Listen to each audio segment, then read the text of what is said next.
Okay, it's 1 o'clock, so we're gonna go ahead and start. It looks like there's a few people on WebEx. Will you just check to make sure your mic is muted? You notice there's a few that don't have their mics muted, and we can just hear some rustling and moving around. It would just be helpful for us. So why don't we start off with some introductions so everybody knows who's here in case you're new or haven't been here before. So I'm Melissa Bowe, the preschool special ed specialist. I will be moving one of these days once it's at the house. And Teresa will be taking over. So, Teresa Davenport. So she already works in our department for special ed on this BDIG, and she comes from Washington State with some great experience in early childhood. She worked for their state department of education. So we're excited. It'll be good. It's been fun working together, actually. So yeah, it has been. So let's start with Gina. I'm Gina Ruiz. I'm the preschool director for Tooele School District, and this is my first year doing it, so I don't know a whole lot, I don't think. Okay, great. And they're with HQSR. We are. So I'm just trying to learn everything. Perfect. Okay. I'm Fran Schumann. I'm one of the preschool coordinators. Garcia, preschool coordinator, Cash. Joel Allred, special ed director at Cash. Thanks. Jennifer Salazar from Utah.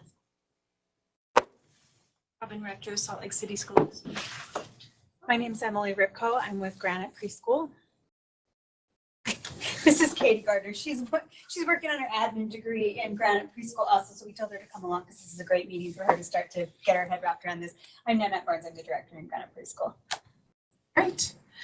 And then Lisa Davenport is joining us today from Baby Watch. She's going to start us off here in just a minute. And Teresa, can you tell who's online? Yeah, so if you guys can hear me, then you'll introduce yourself, Allison and Tara. You can unmute your mic. And then... Hi, can you hear us? Yes. Okay, I'm Allison Paulus. I'm one of the special educators for preschool in Wasatch. And I'm Tara Boswell. I'm an internal coach. Great, thanks. Amy?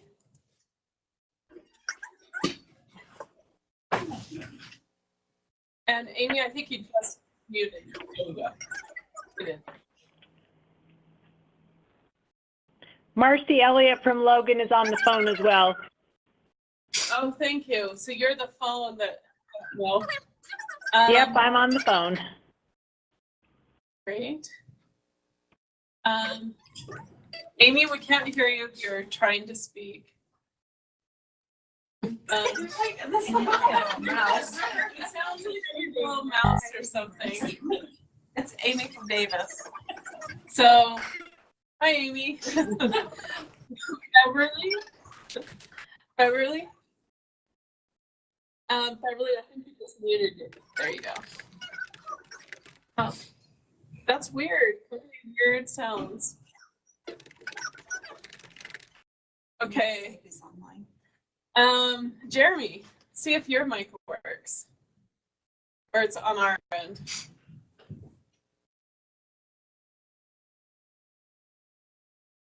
Jeremy from Provo. Then we have Stephanie Peterson.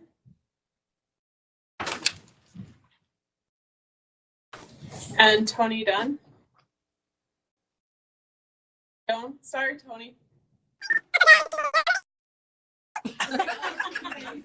Okay, so we're having problems with the mics. I'll work on that. Sorry, when you guys are talking in, if you can't tell, if you're online, it's like a and that's what you're sounding like for us in the room. So we'll figure out what's going on there. Hey, and then we had one more walk-in. Jill, do you want to introduce yourself? Sure, I'm Jill Durant. From Jordan. From Jordan. Just make sure everyone knows. Okay, so we're only doing 2 things today. Baby Watch. Lisa's going to just talk with us a little bit today about some concerns people have had. We've gone back and forth a little bit on the Battelle, and some submitted some questions for her. So she's brought those today. And then she's just going to do the first little bit, and then we're going to go right into indicator 7. So I'm going to turn the time over to Lisa. If you have questions online, you can use the chat box. We're monitoring that. Thank you. Hello, everybody. Thank you for having me. I'm Lisa Davenport, and I'm the program manager for the Baby Watch Early Intervention program, and the Battelle has been a very hot topic for the past year for us. It was a year in November, and it's obviously a topic of discussion as our Part C folks or our Part C families are transitioning into Part B. So Melissa was kind enough to invite me today to answer some questions that you all may have that I'm going to do my best to answer. I think it's probably still a work in progress. We just implemented full implementation on the Part C side on November 12th. That's when we rolled everything out. It took us almost a year exactly from the time we introduced the idea that that's the direction we were going, through training everybody on our Part C side to administer. We actually had a trainer from the publishing company come, and we trained over 250 of our early intervention providers to administer the BDI to NU, so that we were doing our due diligence and our best to make sure that the assessment was being administered with fidelity and validity, to make sure that we were getting the best information that we could. So we completed that in August. We aligned everything within our Part C database, and we rolled it out on November 12th. So we are moving full force ahead. So some of the questions I did get, I've had multiple discussions actually with Melissa about it, as we've just been trying to work out expected bumps along the way with a big change like this. And change is hard, so we expect that it's going to take time to get used to it. But she did send me 4 questions that came to her, and then certainly anybody's welcome to ask additional questions that I can try to answer also. But her first question, or the first question that came to her, is timing, using the Battelle between early intervention and preschool, and how to ensure a seamless transition, and any recommendations to do so. So I don't have a black and white answer, because I don't think there is a black and white answer. If it were a black and white answer, I think it would be coming from the top down. I think each of the local educational agencies is very, very different, as are our Part C early intervention program. So I think it's going to be critical as we move forward, as actually I think should have been happening before we rolled out the BDI, because I don't think it matters what assessment tool or evaluation tool we're using, but the critical thing is the conversation with the local educational agencies and the Part C programs. It's going to look different, I think, in every single district, because every single district does things slightly different. I don't even know that all districts are using the Battelle, right, for their eligibility. There's a mix. I think some are going to try to use the EI score if possible, if the timing works out for them. Okay. So I think it's going to be, like you said, between each program meeting together and just discussing what works best for them, and to coordinate. Above all things, just coordinate. And is it true, I don't know, do the local education agencies use other evaluation tools in addition to possibly the BDI anyway for determining eligibility? I don't know what that looks like on your side. So I think it varies again from program to program. So I think the change was hard because many in the past have used the Battelle, and so now they're trying to figure out, well, if we can use that score, will we need additional information? On top of that, with that information, what will we use instead if we feel like we need additional information? Because I think the big thing is they didn't want to administer it twice within a really short time frame. I agree. I mean, the last thing we want to be doing is over assessing any of these children. That's not our intention at all. What Part C is we're using the BDI 2 NU, so the normative update. We're using it eligibility to determine eligibility for Part C services, and that score will be our entry score. And then we're administering at time of exit, or using a score that has occurred within 6 months of that time of exit. And it's going to look, entry is pretty black and white because we're using it for eligibility. That's an entry score. Exit's going to be a little bit more gray because it's going to depend on the age that the child came into early intervention. It's going to depend on timing of the child's birthday. It's going to depend on family wants and needs and accessibility. So there's a lot of factors that are playing into that exit score as well. But that's our intention of using the VDI. We decided to do that just to give you guys a little bit of history. We have eligibility criteria for Part C, and that is for initial eligibility. It's 1.5 standard deviations below the norm. Prior to moving to using a consistent tool for eligibility, there were about 25 to 30 different standardized tools being used to determine eligibility. And as you all know, all standardized tools are normed differently. So we didn't feel that that was consistent or fair within programs for families as well as across programs for families. We wanted it to look the same whether a child was referred and determined or evaluated for eligibility in St. George, or if a child was referred and evaluated for eligibility in Logan. So we just thought that that was really critical that we are consistent, since we have criteria identified and approved by the Office of Special Education Services or programs, that we were consistently using the same standardized tool to get that eligibility score. And then we also decided to incorporate that tool to use for our child entry and exit scores to measure child progress during the time that a child's in early intervention as well. And we made that decision after talking to a lot of TA on a national level, as well as to other states who are currently doing the same thing as they transition to using it. So again, back to the question of how can we make the most seamless transition for the children and families that we're working with, it goes back to that local level. I don't think any of us want to micromanage and say it has to be done this way, at this time, in this manner, with these people involved. I think there's so much variation right now between districts that it's really going to come down to maybe even developing an MOU at a local level with the early intervention programs that you're working in to outline a process that will work for you and for our Part C agencies as well. Another question is how to share information such as timeliness between programs and obtaining permissions. And I'm not 100% sure what is being asked, but as far as sharing information, that's going to depend on the family consent coming from Part C. So what is the family consenting for us to share?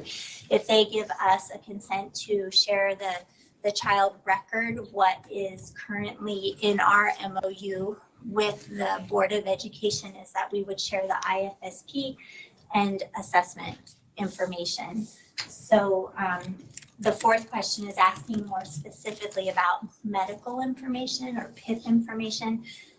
That is entirely up to the family. We will not just share that based on the information shared when it's pushed through into the TEDdy system. Is it possible to discuss that with someone? Because if you're giving permission for those certain things, can you add those things on there? Because some of that is kind of critical information for a transition meeting and what we're going to do with that child. And it really just holds up the whole process if we have to wait for certain information that DDI has available. And I would say most likely parents would give permission if they knew to. So added onto what, the consent? Yeah. And sure, that is up for discussion. We can certainly do that. Again, it just comes back to what parents consent. Does anybody else feel the same way that does transition meetings, that we get just the IFSP and like that, but we're not getting medical information that's right there in the file, that if the parent is giving permission for certain things, why not add those on there? And it could even be a check. And if they say no, then obviously they wouldn't give that. It just seems sort of senseless in a way that if it's there and it's from going from one state program to another, that we wouldn't be able to share that information. Yeah, and of course, under FERPA, those are the laws that we're under. So even though it is from one state agency to another, it still has to come with parent consent. Well, we have a general FERPA thing that allows us to send a whole file, special ed file, from one district to another. Right. That's why I'm not understanding why it wouldn't be the same for another state-run agency to do that. And I understand what you're saying. And when you look at FERPA law, it actually breaks it down by Part C and Part B. So Part B does actually look different than Part C. So we are under that Part C, and we can only share that information with parent consent. It's very specific. Do you usually attend the transition meeting? Yeah. Robin, I wonder if you could work it out at that time, because the parents usually there, or Part C, Part B. You know, it's just, DDI is very, very, at least people I work with, they're very, very concerned about that. And so even if I say, can I have a copy of that? The parent says, sure. And they will literally make a copy of it, hand it to the parent, and the parent hands it to me. Well, That's I mean, and that's fine, but it just seems like it's, if the parent is already saying sure to something, and I have some of that information beforehand, it helps me be able to ask certain questions that I don't know about if it's a surprise kind of thing.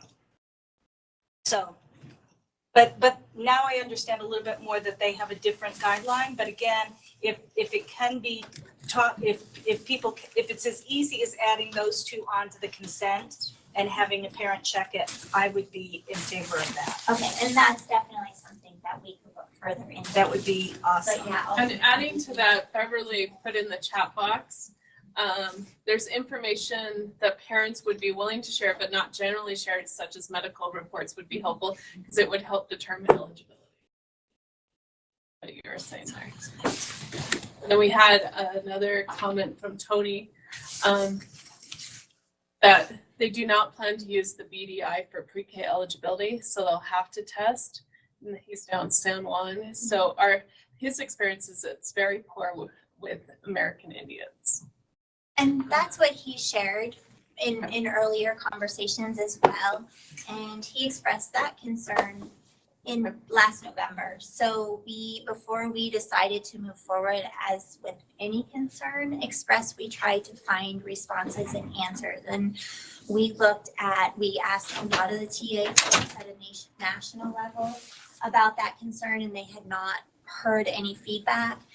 South Dakota actually uses the Battelle Developmental Inventory 2, the BDI 2, for both Part C and Part B eligibility statewide. There's no other tools. That's mandatory, as well as for measuring child progress. And South Dakota's looking at their overall population of Native Americans, it's 9%. Ours is 1.5%. So they're serving potentially a lot of families who have Native American backgrounds and descent. So we have looked into it. Nobody has expressed it being a concern. It is not a concern for us. We've looked into research. We can't find any research that has identified that as a concern. So we're going to move forward and see how it turns out. And I don't know, and maybe Tony can shed some light too. I don't know of a standardized tool that has been specifically standardized with the Native American population. So, we all have our norms based on, well, the BDI I'll speak to has been based on the 2015 census and the normative update. I don't know of any specific standardized tool that has been normed specifically with that Native American population. So, Tony, if you hear that, you can pass that.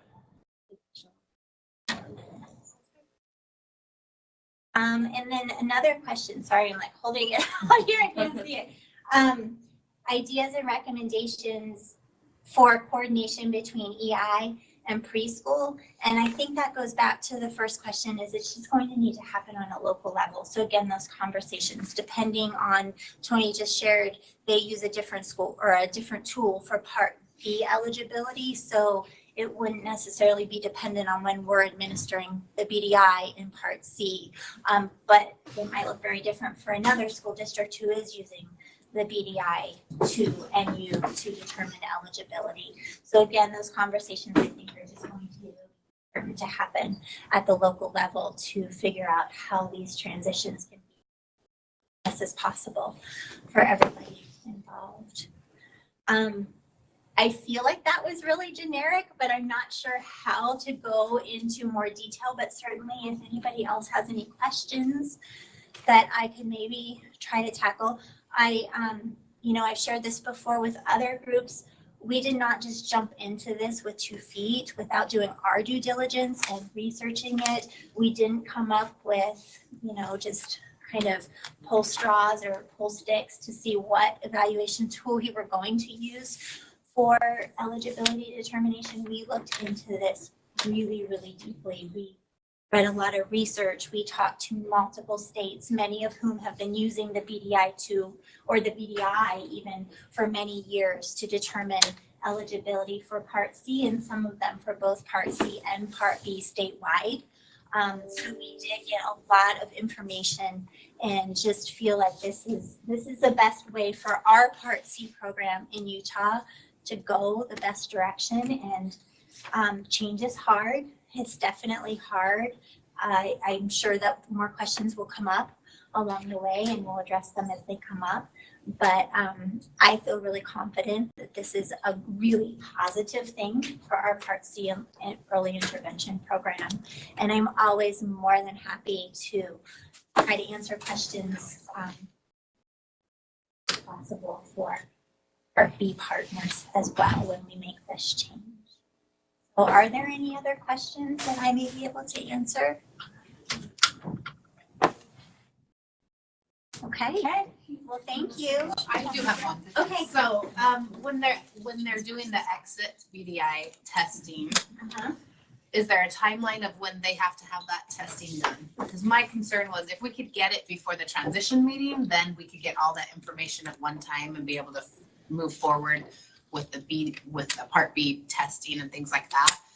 My concern is if it happens between the transition meeting and when they turn 3, then that communication is a lot harder to get everybody back together to say this is the updated, so is there a timeline of when they do that exit information? No, so they would do the exit BDI as close to exit as possible if they had an annual IFSP where they would be redetermining our annual eligibility, and they would also be using the BDI. If that happens within 6 months of exit, they can use that score as well. So anywhere 6 months or less is where those scores are less in relation to exit is when those. So will you just remind them again the difference between eligibility for Part C? It's not What our eligibility is. It was just in one area, right? Yes, so we only have to be eligible for Part C, a child only has to show a delay in one area of development, a 1.5 standard deviation, a moderate to severe delay. That's for initial eligibility. When we reevaluate on an annual basis to determine, we have to have a 1 standard deviation of a delay, so a mild delay, to continue services in early intervention. So a lot of children who are receiving services in early intervention, and this is really important for our providers to have these conversations with parents as well, may not be eligible for Part B services because eligibility does look very different. A hierarchy of our eligibility, so we have eligibility by standard score, which I just described. But what will trump that is a medical diagnosis. We actually have a medical diagnosis list of quite a few medical diagnoses that will potentially result in a developmental delay. And if a child has a documented diagnosis that is on that list, then they're automatically eligible for Part C services. It doesn't matter if they have a delay on a standardized test or not. So that's kind of the highest level, how a child would get in. Then we look at standard score, and then if a child doesn't qualify for Part C early intervention in either of those 2 ways, 2 of our providers could write and sign an informed clinical opinion stating that based on other assessment or evaluation, they think that this child would benefit from early intervention services. Again, that can't be based on a feeling, but it is based on further assessment, which could be observation, conversations with families, more of a formal assessment tool, and then of course their professional judgment as well to compile information to say that they do think that the child would benefit from early intervention services. So our eligibility does look quite different from Part B eligibility. And those are important conversations to have with the family. Did you say just 2 people or 2 professionals? 2 professionals need to sign off on So the 2 different professionals? Correct. 2 different disciplines. Okay. Yeah, so like an OT and a developmental specialist, or a speech therapist and an OT. So 2 disciplines will need to give that feedback and sign off. Other questions? Okay, thank you. I appreciate you taking the time to come. So I am, actually Teresa's gonna start off with the PowerPoint. Do you want to start with Schoology first to show them what the handouts are? So thanks, Lisa. I You're appreciate welcome. your time. Thank you. We want to keep up a nice collaboration with Part 2, so we really appreciate that. And I think, again, like she said, go back to your programs and work with them. If it has to be an MOU, just so you're collaborating together. So we want it best for kids. That's Right. the most important thing. So. And the MOU between the Utah Board of Education and Utah School for the Deaf and Blind in relation to transition is actually on the Baby Watch website. Again, it's kind of the umbrella, so the pretty big overview of what transition should look like, but I think it would be valuable to potentially get those MOUs or memos of agreement even happening at a local level as well, since they do look very different. Thank you. You're welcome. There's one comment not related to you, but Okay. you're So I can fine. go? Yeah, it's an update from Leanne Parkinson's, and she has, I'm just going to read it. I've changed the pronouns. We have been using the BDI too, but not the normative update. We have been communicating with early intervention at transition meetings and sharing testing scores, but realize that there are differences in the BDI2 and the NU version. There is a normative upgrade kit that can be ordered in case anyone else was having scoring discrepancies. Okay. Thank you for sharing that. Okay. Okay. So I'm really happy to be here and working here. So we talked about this at our last roundtable, the Schoology site, and the code was sent out in the email as well to join. And this site is pretty cool if you haven't seen it. We created a group. If you go in, you find that email with this code and you join as a student, since it's already a group, and put the code in and you'll get into this account. And what it has on the front, on the go to groups, or fed preschool coordinators, it has this wall, like a Facebook wall almost, that you can, so some people here at our last meeting, I said, welcome to the group. And some people said, hey, hi. So if you have questions between these meetings, this is something I used a lot in Washington State. So I'm just bringing it over from Washington State.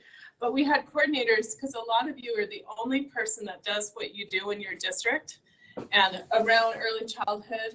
And then it's like, what are you guys using for what are you doing with this? Any type of question you can just type in as you would like on a chat wall on Facebook, and people can respond. Up here, notifications.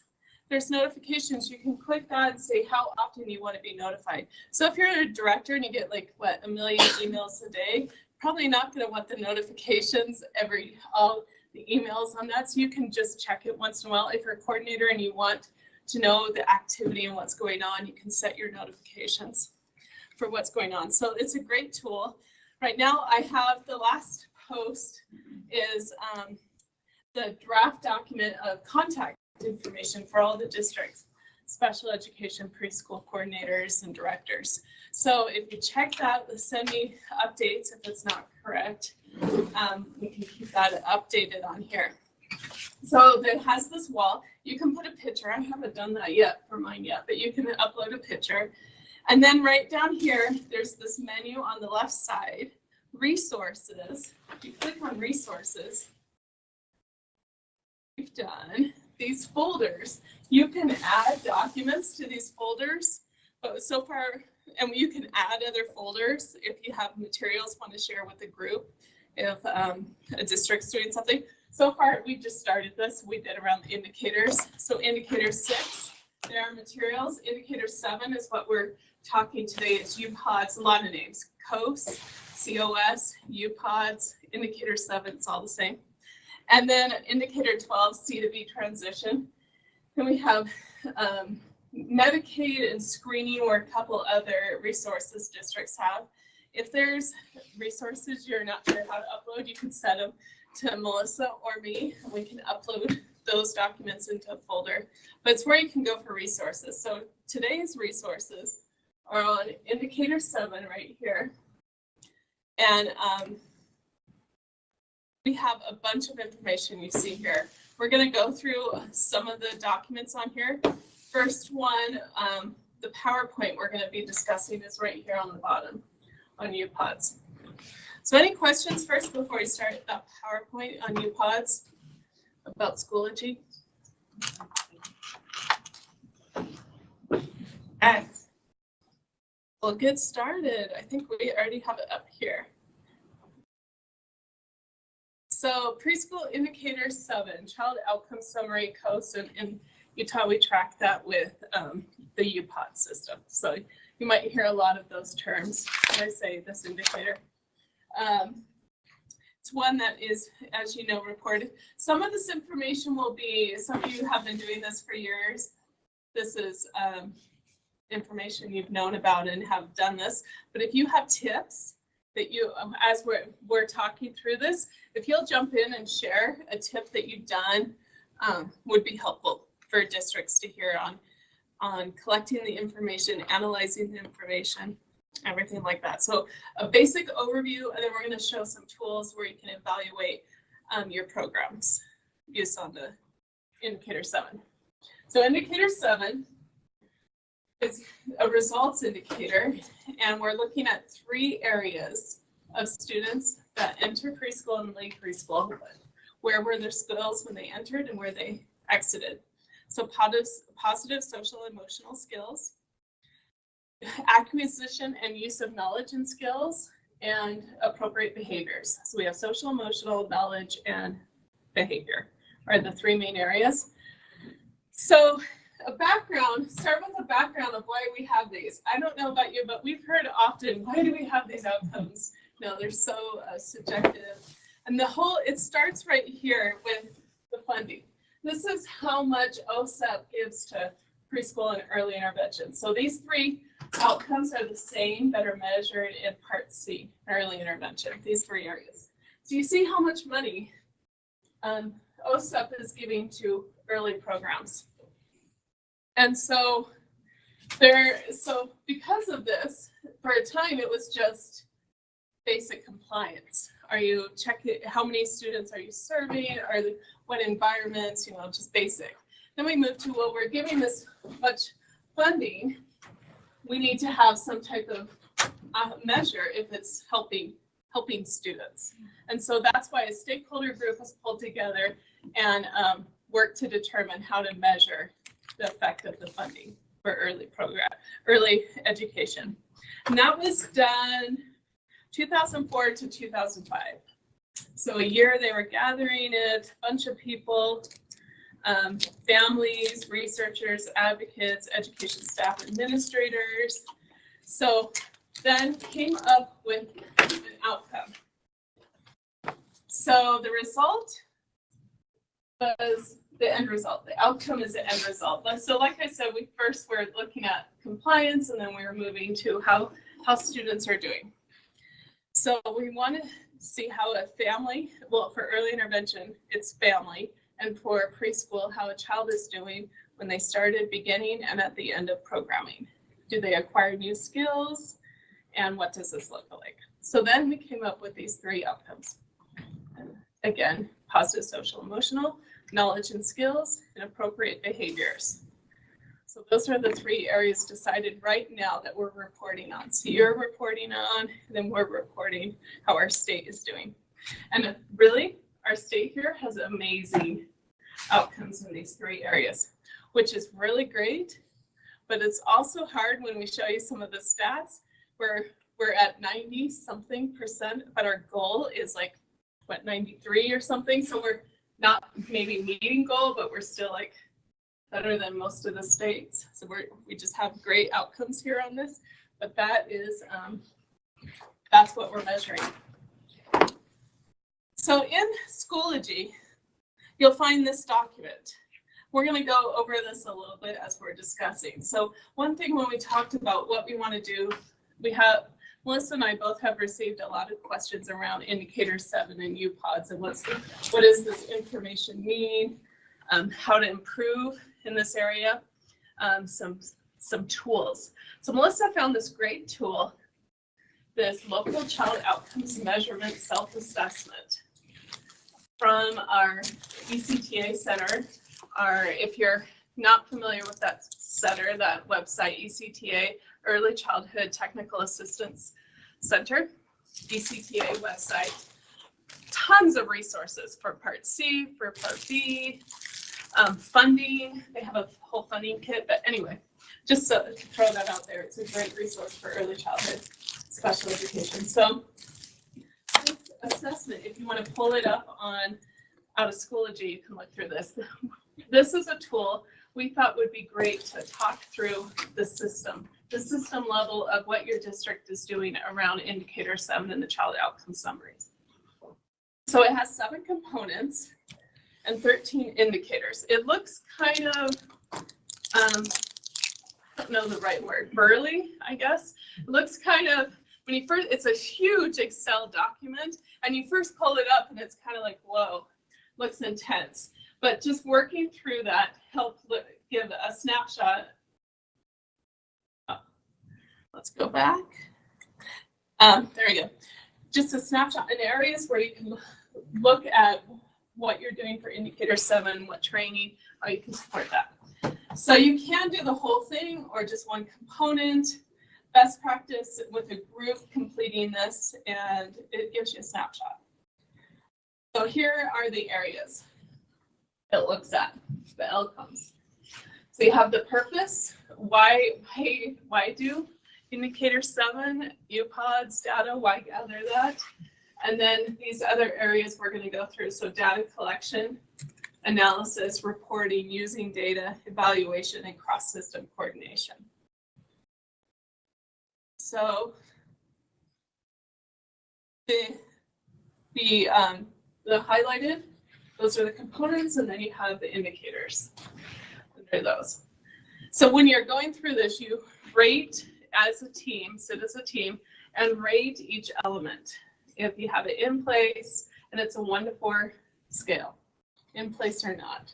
So it's a tool that you can use to look through and just rate each element.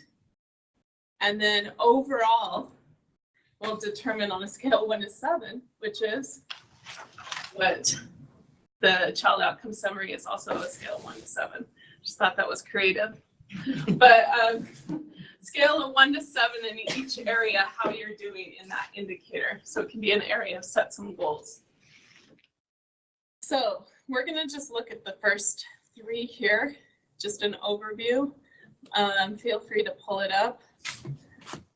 The first area, the purpose, determining, does your LEA, does your district have an outline purpose of why you complete the UPODs data? Why do child outcome summaries? So it's basically, is it just for federal reporting, which is a good start because it's required, but for that, but why do all this? And that's starts to get at some of the things you've probably heard of why we do this is so time consuming, subjective, rating student skills. So this part of the self-assessment is where you're sitting with your team and discussing, do you have a purpose, written statement that says how the data is collected, how it's going to be used, reporting, decision-making for the programming, Is it similar? Is your LEA purpose statement aligned with the state, which we have right here in the UPod user guide, page 16, if you're interested. Stakeholders are involved in the development. Your staff fully understands why the data is collected, and you're using it for program improvement. Families are aware of this, possibly part of the team to decide on the rating of the students. So we get this question a lot. Why gather child outcome summary? Besides, it's required.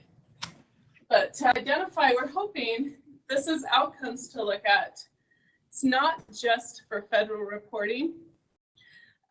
Look at, can this data help identify strengths and weaknesses for your program, inform stakeholders, provide information to policymakers. We always have that for early learning funding. It can show what a difference early childhood special education can provide students, that they meet their same age peers in some of the areas. And of course, the last one, meet federal government reporting. So there's more of a purpose than just completing the data. You can share that with your teams. What page is, you said that's on a page? That UPod user manual, page 16. This right here is from the ECTA Center. Right? Mm-hmm. Yeah, copied from the ECTA Center. Has a whole child outcome summary page with resources, materials, how to explain, has the information we'll go through, I think a little bit later, Melissa will share, of how to explain the ratings that are a little bit different, how to administer training materials, PowerPoints. So that's where that's from. Okay. The second area that this tool, this really great spreadsheet looks at, is data collections. And looking at who's involved in collecting the data, and then what is your district's way of sharing that information. So we, in this state, we collected in UPods. There is a link on the PowerPoint to get to that website. And so we're going to just go quick overview of how data is collected here. So each skill, so we have those three areas: positive, social, emotional, social relationships, knowledge and skills, and appropriate behavior to meet needs. So those three areas, when a child enters preschool and early intervention, so this is the same area, the child is given a rating 1 to 7, depending on the skills. And this should be done in a team situation and looking at the data and the assessment data that was completed. So meet together and discuss what level. So you have one child is not function. It's hard to see this, but because they're small, but we have it on UPods and other places as well. But child does not show functioning expected of a child at his or her age in a situation. That's the level 1 to level 7. A child is functioning expected for his or her age in almost everyday situations. Many students that qualify for special education services in preschool might not have 6 or 7 when they're entering because of delays. So it's something as the coordinator to look at scores and just quick glance. We're having teachers might not understand the rating scale and giving students a 6 or 7 when they're entering.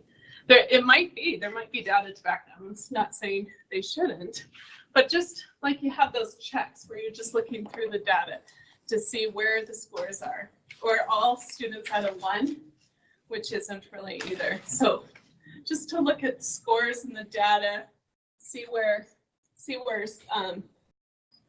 teachers are rating students, I guess would be a way to look at your data. We'll show you how you can do that, pull reports. Then exit, the same score, same areas. A child on exit is given a score 1 to 7. And in UPods right now, exit, those completing the exit can't see the entry. So it's just here on this. We're switching to a different system from UPods, U-Track, so it still has the U. But we're next year, as remember, it was down for a little bit and we were working out all that, but it's up for this year. So next year we're transitioning. Just something if you have feedback on this, is that something you want to still keep that entry score hidden from the exit type of thing? Feedback you have is we're developing this new system. What would be helpful for filling it out? I mean, it was put that way for fidelity, but if you have ideas about that, I'm keeping it too. I think once you enter your score, then you are allowed to see that. Yes, correct. Yes. Okay. So you do have the ability to Go back. And rethink it. Yeah, and it's a tough one with making sure everything, because a student might have a different teacher from entry and exit, or a different team. I shouldn't just say teacher, because it really should be a team, a different team filling this out or determining a rating. So yeah, how do you make sure everyone's looking at the same and training on that? That's the struggle with the system, this outcome system that Well, and you're talking about a baby when they come in. Yeah. And if you've had them for 3 years, there could be a huge gap. Because they could not have talked to you during evaluation, which would give them. Right. Well, and the skills are different too. Right. The gap between typically developing and with delays, that the skills are required different as they go. So the next step is exactly that. So you have an entry and an exit score. And then, I think of it as a funnel. So you have entry and exit, put that in. Now you move to the second level of the funnel and you're determining, did the child make progress, basically. So you have entry, exit, and now you're deciding between those two scores, was there progress? And they now move to a letter, A through E.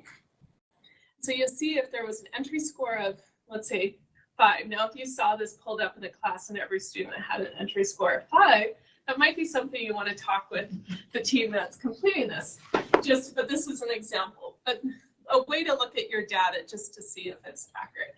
But you could have a different score and determine if there's progress. So we'll show some slides a little bit later on that show it's the, what do you call that?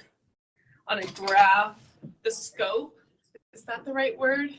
You know, those math terms of where it is, because you could have started at a 5 and finished at a 5, but your skills were moving up. So there was progress made.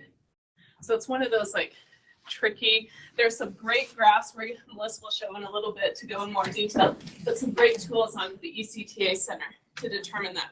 So you have a student that's in category A did not improve functioning at entry and exit. So that would be from your 5 to the 1. Then you have B, children who improve functioning, but not sufficient to functioning as comparable same age peers. C category, they improve functioning near same age peers, but didn't reach it. And then you have D, preschool students who were performing below and brought up to a level comparable to same age peers. And then E, maintained function as same age peers. So they came in on a 7, 6 or 7, they left on that same. Generally, early childhood special education, you probably wouldn't have too many E, but it could be depending on the child's skills. Speech only might, but you see speech kind of affects social, emotional, and other areas as well. So just something to be aware of as you're looking at your data. You're determined if there's progress or not. So every child receives now a letter, A through E. So we went to number, to letter, and you can pull up on UPods an LEA report that gives you an overall summary of every category. So this one, for an example, is positive social relationships. And it is a real district, but we're not telling you which one, so we just wrote district right here. But this was pulled up from UPods. So you can see an example. See the state average and your district average in this area of how many students in group A did you have, how many students did you have in group B, group C, D, and E. So you can pull this up and just look at your data. So when you look at that, is that horrible or is that okay? Well, if you look at what we're doing, well, then it gets on to the next one. Okay. You want to have students, because we're special education, will probably enter at a lower level, but you want to see how close you can close that gap. So you want to see students in that level. Talking about the bars there, if you're way off what is that, I mean, how bad is that one right there? Is that? Which one? On this district? Yeah, so district is, I can't read it, but it's like just a random district. Right. But so the blue on outcome B, yes, would that be something someone would go, oh my gosh, look at higher? Yeah, or is it, that's okay. It depends on your end size too. If you have just 1 or 2 students that are performing on that level, you could be higher than the state average, depending on your overall. I would say it's something just to look at your data and see if they're scoring correctly. I guess if I'm the state and I'm looking at this particular piece of information, is anything there a big red flag, or is that just okay? I'm looking at mine, I'm like, I don't know if that's good or bad or okay. Right. Do you have any? We're going to talk about that more in a bit. We're gonna get to the analysis part and No, give but you that's an idea of exactly how to look at your data. Exactly the point, though, is that we wanted to. So I'm doing the quick overview. Is that mindset of how do you know analysis? Write this. So great thinking on that. I think we pull up the same example later. Is that right, Melissa? Okay.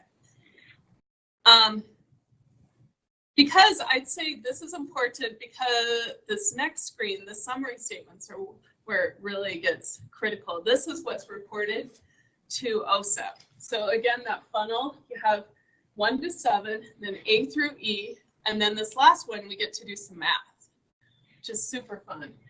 So this is what's reported. So we take those students A through E and do math with them. So the first summary statements, all the students that entered below age expectations. So your categories A, B, C, and D, all those students, how many left at age expectations? So they entered low, but how many were able to close that gap? That's what summary statement 1 is.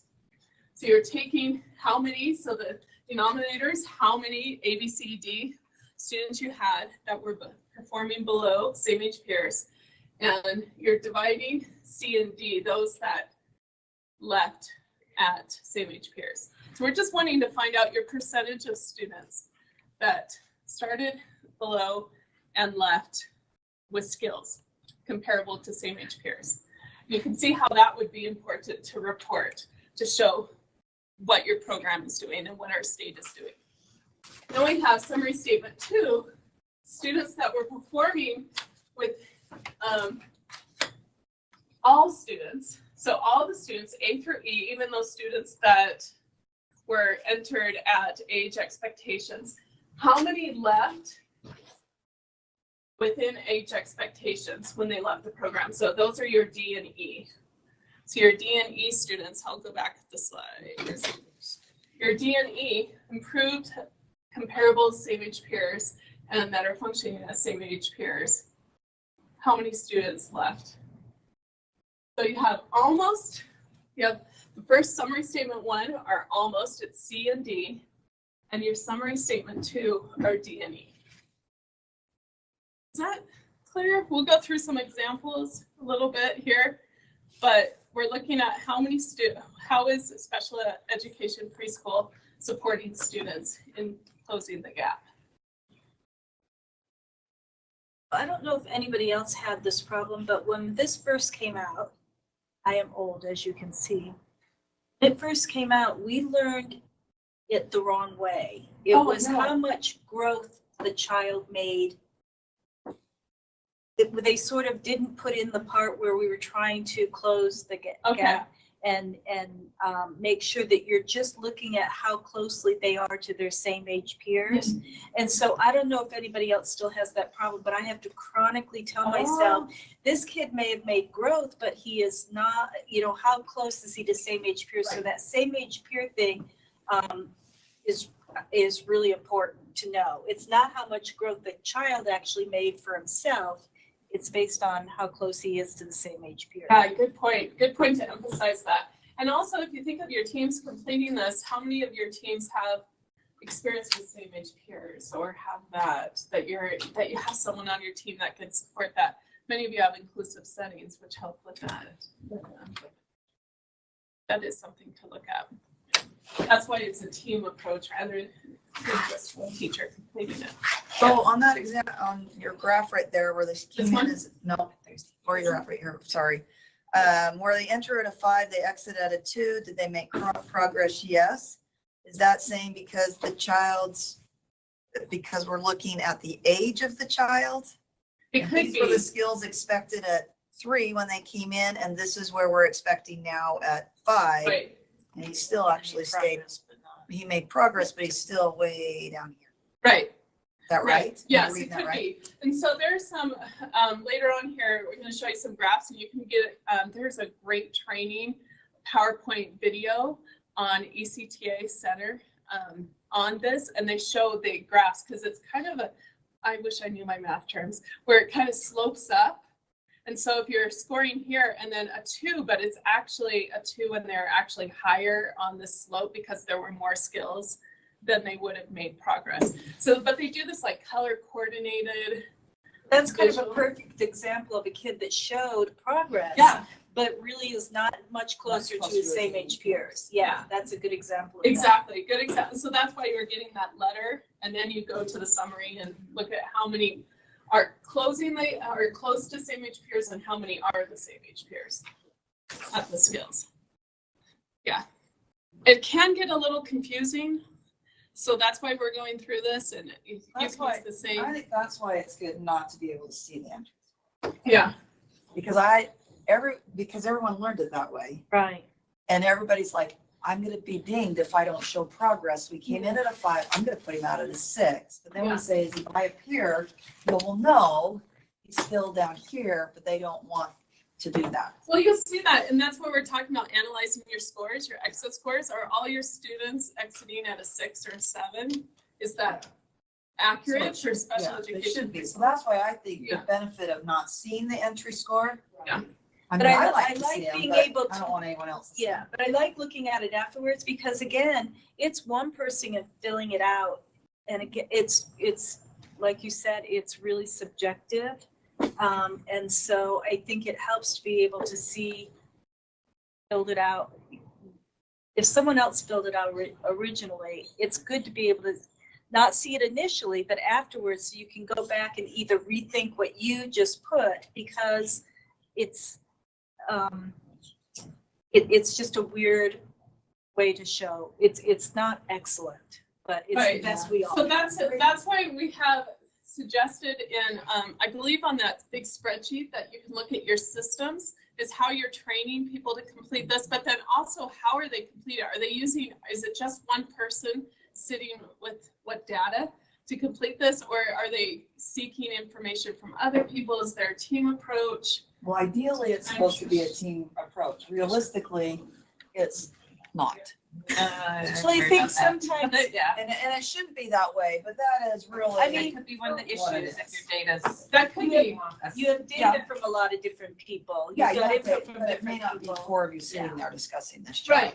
So what other ways, because they're always, there's the ideals. So what other ways can there be, can your system, using this like big checklist Excel spreadsheet tool, give some ideas of how to make sure you have a system in place to look at that data? Well, for one thing, I think if there is big state training where we're all trained the same way, because again, if you get a kid from a different district and then you go do the exit information and you're like, they scored them a whole lot lower than we ever would have. So I see consistency being a state thing, at least for this kind of training. And so the ECTA modules, when I go out to do training, you can request that. Someone can come out to your. But I think the group, whole, well, and we use the same training, and it's from the ECTA modules. There's about 8 of them, and I think number 5 is just on scoring to help everybody understand what does a 1 mean, what does a 2 mean, what does a 3 mean, and to get on the same page. Right. And then ECTA also has a fidelity check of sorts. It takes a while. You have to read through some sample cases, then you score, but it helps to know if your team's all on the same page. Trying to be awesome to have a preschool, maybe not a whole, but maybe a whole day devoted to this for the whole state. Even though you can read it on these other things, we're all going to have questions on that. Well, it helps when I go out to a district and get the teachers involved, because then we can pull individual data and they can start drilling down. So we learn, how does the scoring work? How does this whole process? Because some of them don't even understand that piece. They just think it's the 1 to 7. Once you understand the process, and then you start looking at your scoring in the past, like you take the past 3 years and look at your entry versus exit, and did that really reflect how are we doing? Is it consistent year to year? That's the piece that really helps to understand. Do we all understand the scoring? Are we all on the same page? What are you doing in January if you don't sell your house? Teresa and I are both available. We are Anytime. available to come out and do this, and it's very helpful. And I'll just say Washington had the same issues too. Yeah. We didn't call it U-Pods versus Coast. But yeah, same. It's typical, but it's getting that data team together and the systems, and how are you training people coming in? Yeah, scoring all that.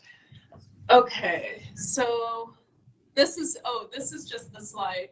Same slide, but with the A, B, C, and D next to it, so you can see the categories that go into those formulas. And then that is what's reported, and you can see this on your district with the state.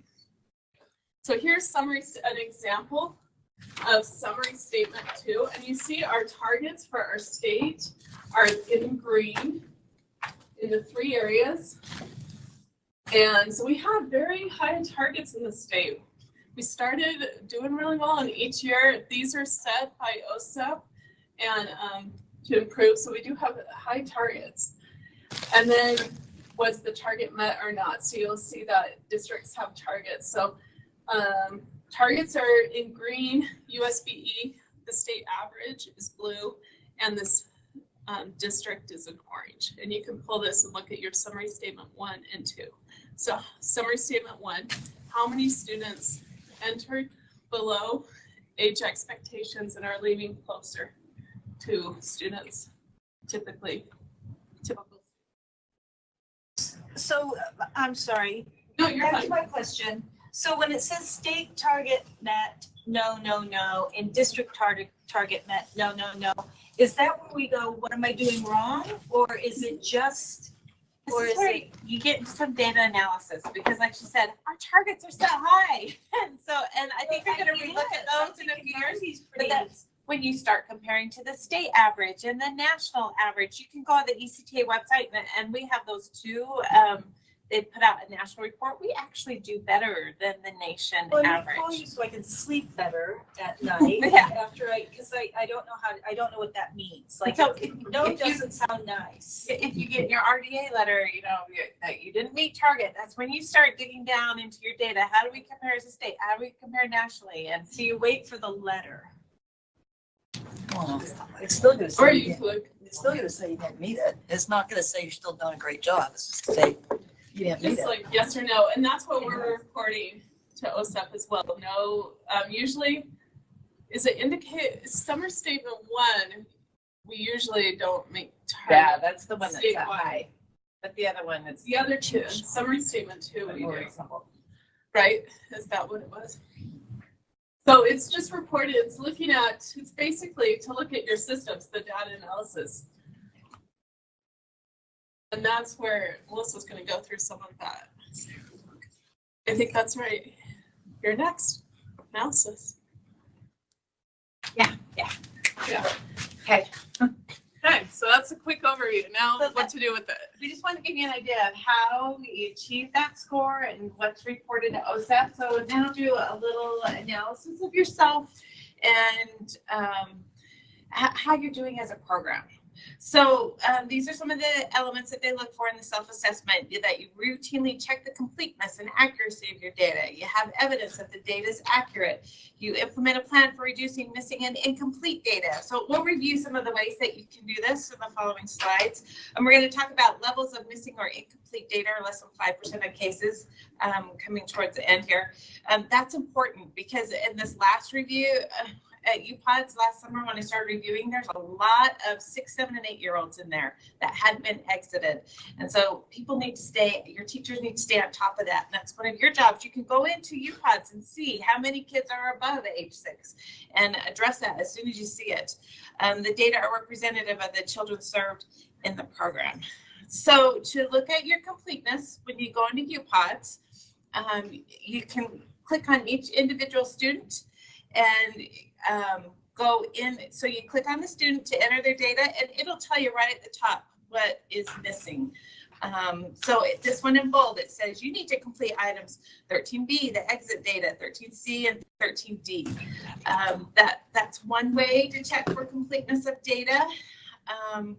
You can also, on that opening page where it lists all your students on the data page, it tells you right up at the top, number of records by type, your number of records needing entry scores. Look at that number 4. There's 4 kids that still need entry scores for this person. Who is it? And maybe for assessment, some programs, the large programs, their assessment centers will enter in those kids, and then the teacher follows up with the scoring. So it depends on your program, but keep track of these numbers. And then that last one, the number of children 6 years of age or older, watch that number. That you want to keep that as close to 0 as you can, because kids should be exited at age 5. So if you see a large number, and I saw this in some of the districts, you need to go back and start addressing it as soon as you can. Yes. So sorry, first time around with this. No. So I can go onto the number of records in my UPOD when you click through the administration thingy. I gave you the directions. Let's see, the data entry screen. So you just go into the data entry and that home page, and it'll tell you right at the top. Okay. So those are some numbers you want to watch. I'll be calling you. Anytime, anytime. So, and then you can filter your data. Again, on that data entry page, you'll see the your UPIPs there. Let's see, did I cut off? Oh, there it is. You can click on each one of those categories at the top there in blue font, and it'll filter your data. If you click once, it sorts A to Z. Click the second time, it goes Z to A, and then the third time takes your filter off. So you're going to want to look at who's missing entry scores, of course. So click on age. You can see your kids at 0 years of age. I'll find that every once in a while, and maybe they're just entered incorrectly, the birth date. You can look at those kids that are 6 years age of older, and then start tracking them. Where are these kids at? Why do we not have exit scores for them yet? And then you can hit Control F, and if you're looking for a certain kid, and just enter in their last name or their SSID, and it'll pull up that student for you. You can do some more research on them. Okay, so those students that have left preschool but don't have exit scores, those 6, 7, and 8-year-olds, or a kid moved out of your district, maybe they don't move well, no, these are for 5, 6, the kids that are older than 6. You either want to track down the file. Washington did an awesome job of it. They found that there were a lot of kids that didn't have exit scores, and they tracked down the file, and they looked at the information to see if they had enough of that to enter in an exit score. If you don't have enough information, then you're going to do this following process. You're going to click the check the box. No data was collected. You need an exit date, so it may be the end of their preschool year, and then an exit reason. This is what we're going to start monitoring from now on, because there's such a large number of these kids in the past. If this goes above 5% for anybody, that we're going to have a talk on a way that we can help your teachers get that data in as soon as possible. So, are there questions on that page? I guess if anybody has any thoughts on this, for instance, I have kids that moved to a different school district in the state. Okay. So we didn't fill out exit information because the parents, for whatever reason, didn't follow through on that end. And so then we kind of do get piled up with kids that you don't have information. And so one thing to look at, you need to have at least 6 months of information. So if they transfer, after January, that receiving district's not going to have 6 months. Was that? I don't know. Well, That's there's quite a few kids that fall within that they need exit information. Yeah. So it just never got followed through on the other side, mostly because the parents decided they didn't want to continue with it. So it's part of the process that I guess somebody just needs to stay right on top of. It could be at It's the a end of the hard school one. year, April, May, be watching those numbers to see who's still, going back to that page, number of records by type, you can see the number of kids needing. It's remembering anything Yeah. about that child. Write it into your calendar, just put a date and check my Well, I think earpods. what I'm gonna have my people do is regardless of where the kid is going, fill out an exit form and just hang on to it so that if the kid That's does a get great lost. idea. I know. There you go. Yeah, so that if it does come back, they can look back and say, this is what I would have rated him had it been the end. That's a great idea. Thanks for sharing that. So you can pull up individual student data. So you're going to go over to the admin tab over on that far right. The drop down box appears. You select the data export manager, and then you select your data source, the year that you want to take that data, and then just hit download, and you get all your individual kids with their exit entry scores and who entered that information. The one thing that's missing though is progress. It doesn't show if they made progress or not, and that's something to consider for U-Trex for next year to possibly add that on. So is everybody able to do that? I hope. I think this is real crucial for your staff in analyzing the data, to be able to look at past year reports and see what's going on. And I do remember when Connie Mink went around and had to retrain everybody. So you could go back, just a few years and just see how that's taken effect. So you have lots of columns when that data sheet's collected. I just hide all those columns that you don't need. You want to keep your student names, entry dates, your entry scores, the name of the person that put in those scores, your exit scores, and exit status, because we're looking at exit status to making sure that everybody that has complete exit status also has exit scores. So in looking at your entry scores, this is just some guidance from the Early Childhood Outcome Center. They say few children receiving services would be expected to be considered functioning as typically. So you need few scores in the typical range at entry. So you want to look at your entry scores to see how many kids were at 6s and 7s. Okay, there should just be a few of those in that range. Does that make sense?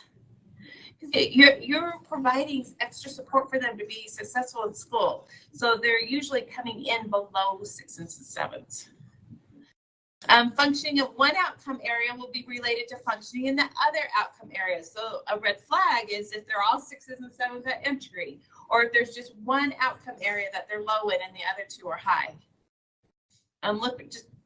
Looking for those wide discrepancies in ratings across outcomes. So that's the most difficult when we have kids with articulation delays, because they just really don't fit into this very well. I have an ARTIC slide coming up from the ECTA Center with some guidance. We'll get to that in just a second. So entry to exit scores, comparing those two sets, do 6s and 7s increase with all outcomes. Compare your 6s and 7s at exit to the entry ratings and all outcomes. Compare your entry and exit and entry at other ratings. Look at the data. Does it make sense? I'll show you a way here when we get through them how to, I was messing around with one district on how we can compare and use some graphs to look at your data in more depth. I'll show you what that looks like. Okay, this is the articulation slide. This is from the ECTA Center. They say practitioners sometimes ask whether children with only communication delays, especially articulation delays, should be rated automatically as typically developing on outcomes 1 and 3. And the answer is no.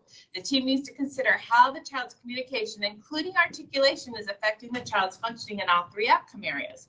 When thinking about how a child with articulation delays would be rated on all 3 outcomes, the team members should focus their discussion on how articulation or other aspects of the child's communication are affecting the child's functioning across settings in each of the outcome areas. So for example, in positive social relationships, does articulation impact how they communicate with their peers? Do their peers understand them? Are they making friends like their typical peers are doing? Can others in the community understand them? Are they able to seek help when they need help? So I think Betsy always said this too, that a lot of times your speech therapist, and that's where it comes in handy, where you can see who entered those scores, they tend to do that. They'll rate them low in knowledge and skills and keep 6s and 7s in the other two, but that's going to impact your data overall if you've got a significant number of people doing that. Okay, the questions on that slide? Is it still true that if they're a 6 or a 7, like it's a kid with a articulation delay and they have 6s and 7s across the board? At one point, someone said those kids probably shouldn't qualify. Is that still? That's something to consider. Yeah, the team needs to really look at that assessment information and consider all 3 areas and how articulation's impacting those areas. If they need a set of questions to discuss, there's some available through the ECTA Center. They're in the modules too that are online on their site. That might help guide that discussion. I went by the rule of thumb that they have to have 2 areas down. Down. Below a 6. Remember, it's 6 and 7. That's typically One the area could be a 6 or a 7 with an article-only kid, but 2 areas should not, because the social is going to be greatly impacted. If they're really more than mild delayed, they're impacted socially. I think that's where I struggle a little bit, because 3-year-olds aren't necessarily playing a whole lot with each other. And I mean, we get it done and do it, but I still do struggle with the 6 and the 7 being a completely typical child. And it might help to review those scoring modules, because it gives some really good guidance on what that means for each one of those scores, and looking at your assessment information and just information from the family too. And yeah, we do. We look at all of that, but it doesn't. It's not a good one. It's hard. You need a special one for kids with autism.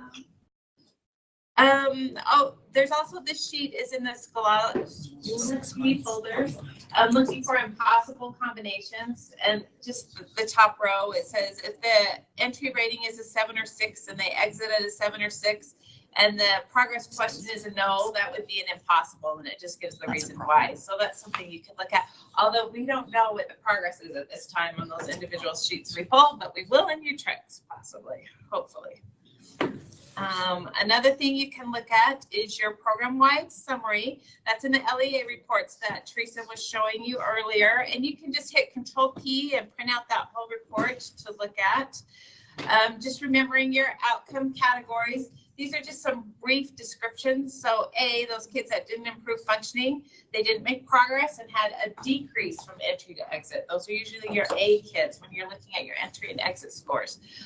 B, the child who improved functioning but not sufficient to move nearer to functioning comparable to the same age. That student made progress, but their score decreased from entry to exit. So it just helps you understand why they went into each category, A through E.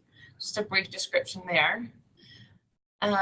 You can compare your district to your state. If you hover over those graphs, it'll tell you your N size, which can be helpful. Are all your kids being entered into UPODs? That was a question for one district, and we realized that you could look at the N size. So how many kids are falling into each category. Section. You just have to hover over the bar. While you're in UPODs, you just hover over the bar on the graph, and the N size will pop up just like it shows here. Oh, there it was. Okay. I don't know what an N size is. Oh, that's the number of kids included in that count.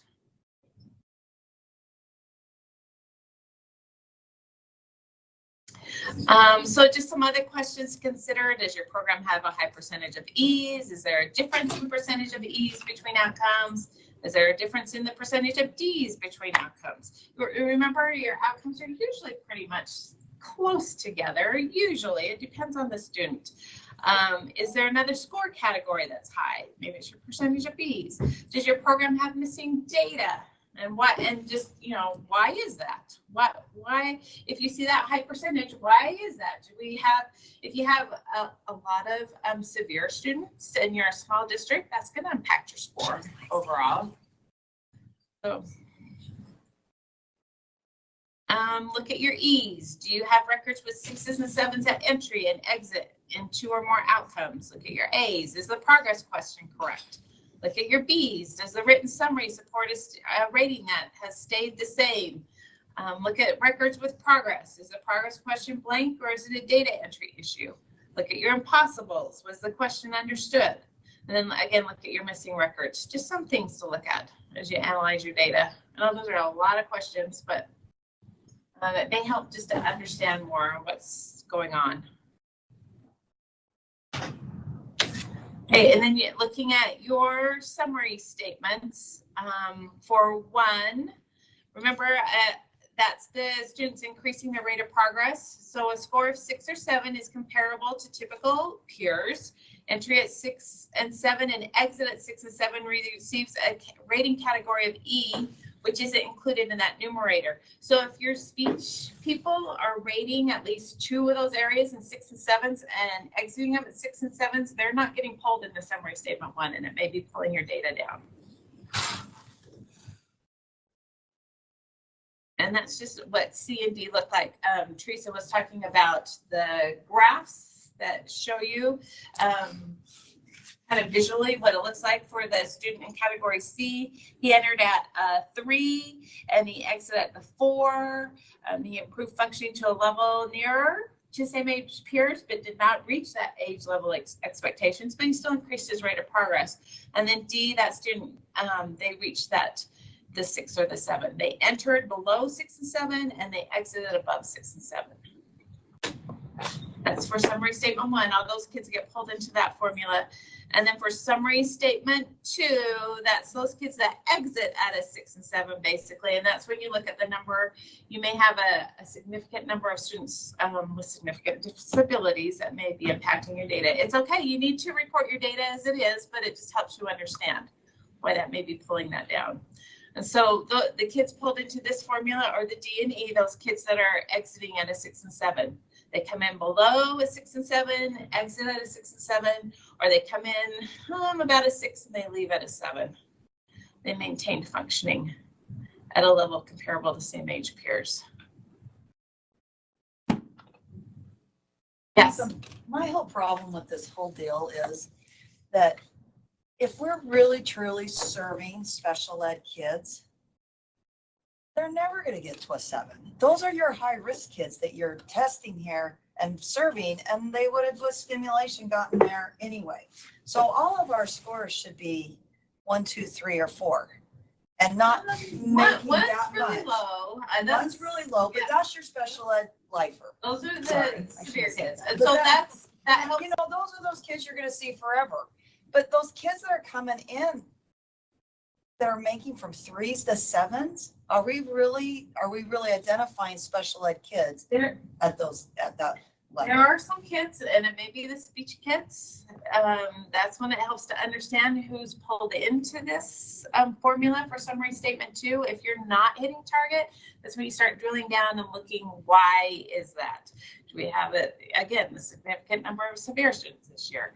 Do we where are they entering and where are they exiting? Do our staff understand scoring? And if you look at our target for summary statement 2, it's not as high. It's not in the 90s. I can't remember what it is offhand, but that one's not set as high because they understand that too. But I've thought about this myself because you're sending a kid out to kindergarten with an IEP. Are they really exiting at 7 or 6? Right. So I mean, they shouldn't be. They shouldn't be on an IEP if they're a 6 or a 7. And maybe these kids are kids that are exiting, but then if they're staying, you may still have some concerns. They need some extra support. I don't know. Be serving those kids that are at least 1.5, 2 standard deviations below the mean, or you're exiting them when they hit that spot, which is still below where a typical student is. Right? This is an interesting summary statement. I've thought about some of these questions myself. So. But this is where it helps to understand your population. And does someone have those targets up for summary statement 2? I can't remember what they are that the OSEP set for us. anyone's on that page, it would tell Yeah. if they were, I don't know if they're in the 80s or the 70s. So they don't expect everyone to exit at a certain Well, no, you wouldn't, but I mean, even those ones that are, do you really be serving them? Whole nother discussion, I guess. So, this is what, this is our 90s state targets. So you can compare your summary statement data across all 3 outcomes. When you look down at summary statement 1, look at where your average is compared to the state and our target. And then the big question, is the COS rating subjective? This comes from the ECTA Center modules. They state, what does subjective mean? That's relating to the way a person experiences things in his or her own mind based on feelings or opinions rather than facts. Research shows that consistent application of rating criteria like those in the COS process produces valid information. And one of the examples they give is the APGAR, am I saying that right? APGAR score when a child's born. So you need to have your staff that consistent application so everybody understands the scoring system and how it works. Okay, so ECTA has an online resource you can share with your staff. This is about a 10-15 minute video. I put the reference there at the bottom, just how the whole category and summary statement process works. And then the data quality. We actually put a couple of quizzes in this. There's one quiz and then the other has the responses to quiz your staff to see if they understand when should entry data be entered. Just seeing if they understand the purpose and some of the guidelines around UPODs. So when is entry data supposed to be entered into the system? When's your exit data supposed to be entered? How do you transfer students? Some of the system requirements, just making sure all your staff are trained up to where they should be. Do they understand the rating score? So that's just a sample of something that you could use. So, and we want to start looking at if you have that consistent pattern of entering exit scores not being entered or entered in very late, it may result in a finding of noncompliance. This is something that UPIP's team's looking at, so we just want to make sure everyone understands what those dates are. That's something down the line. We just want to make sure everyone's aware of that, making sure your staff are trained on those issues. Okay, so the last pieces of the LCOMs, we're not going to go over those. We wanted to work more on the data analysis. It said you don't have to do it all in one sitting. You may just want to look at the data analysis piece and see how your team's doing. And then the next month, look at another piece and just see how you're doing. It's just for your program's information to help you identify your own strengths and your needs and maybe where you may need some more support in that piece. So I just want to show you real fast. I pulled data here and just a quick way you can analyze it. You can look at take all your entry and exit scores and then just do a count here at the bottom. I have a count of score number 1 in outcome A. We had 3 kids that got a 1. And for a 2, 5 of those kids in outcome A got a 2. And then you can make little graphs and compare your entry to exit. And there may be some questions that's based off that on what's going on with your data. You can get an average of what your average in the green up there bar. The average entry rating for outcome 1 is 4.75. So if you go down to the little summary over here, comparison of entry to exit, you can look at your average at entry, your average at exit. You can look at your average change in that lightish pinkish color, salmon, whatever that is. I took the exit score and I subtracted the entry score from it to see what the average change was from entry to exit and just see if that provides some information on what's going on with your. Are you doing this all manually or is there a magical program that happens? Playing with it this past week. So when we see this is you doing this. This isn't like a program that's in here that I go. Yeah. Oh. This is me doing this, and I can send this out. I mean, if you're interested in drilling down at this level, I can. And it's great, but when we have 800.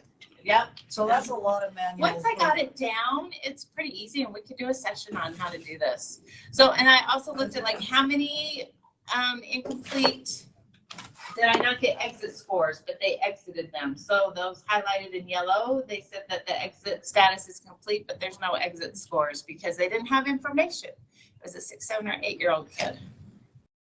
So anyway, just another way to look at your data if you need to drill down even more. So, okay, that was a lot of information. Can this help a little bit, I hope? Maybe. If you need help drilling down, we can come out and do that with you. If you feel like you're not hitting your targets and you need more information and you're not quite sure where to start, we can do that with you individually. It's going to vary from program. We got such a wide range, the number of kids per program and how you serve them and their needs. I think it sometimes helps to get more individual at that level. And that's why it helps for us to come out to your program and do it and let your teachers analyze past data from entry to exit to see if they truly understand the story. So there's a question. Oh, sorry. Go ahead, Jill. Oh, I just had a quick question. As I drill back into previous years, and I'm looking at early childhood outcomes, the state hasn't met their target for well, at least I went back 4 years. I'm wondering if that's everywhere.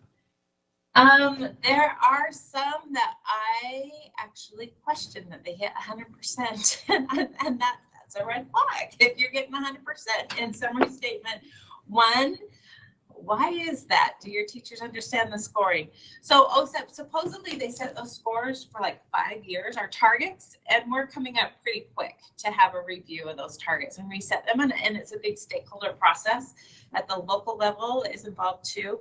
So hopefully we can get those reset so it looks a little bit better. Because that summary statement 1 right now, but those targets are so high. We've done so well in the past apparently, and they always set it a little bit higher each year that we're at a level that it's hard to reach.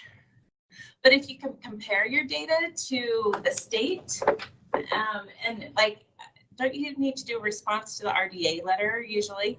I mean, that's good information to include. So compared to the state level or compared to the national level, this is where we sit. Okay, there's a question here.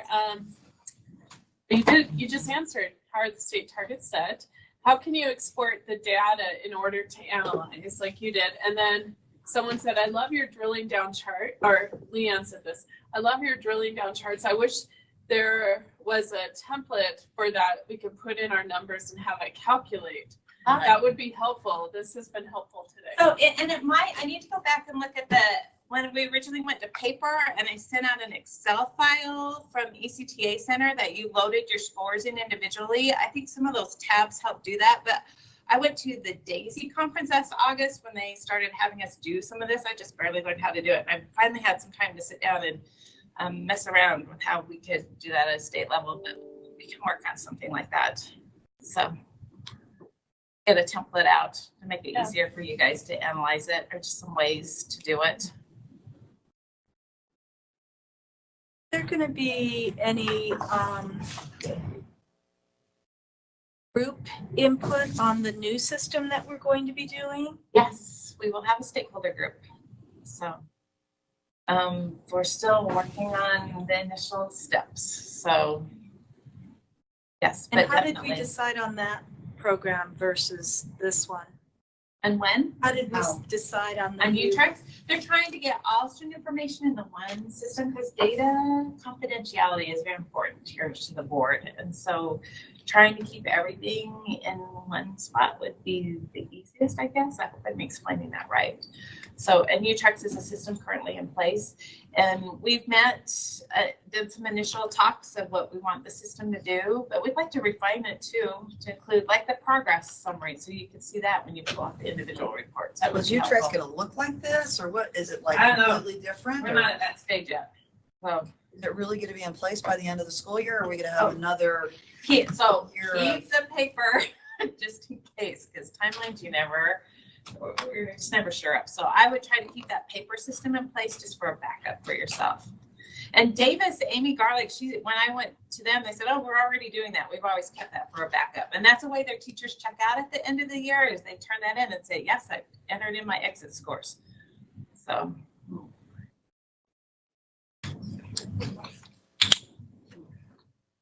Okay, anybody else with questions?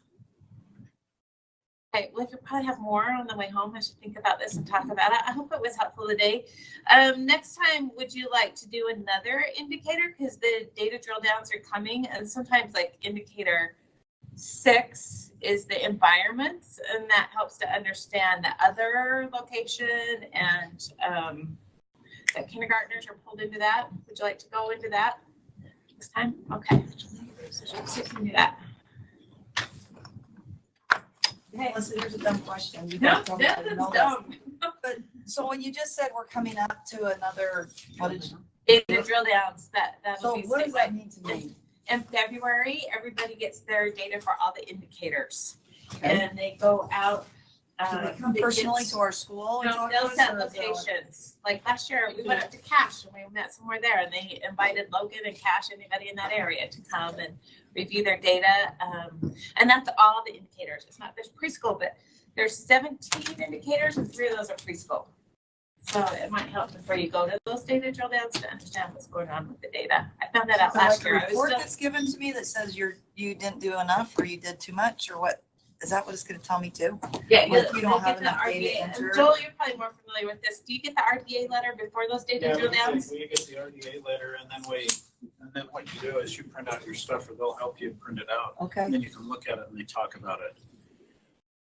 Down meeting, and it's really quite helpful. Look at something and say, what about this? And they can address that specifically.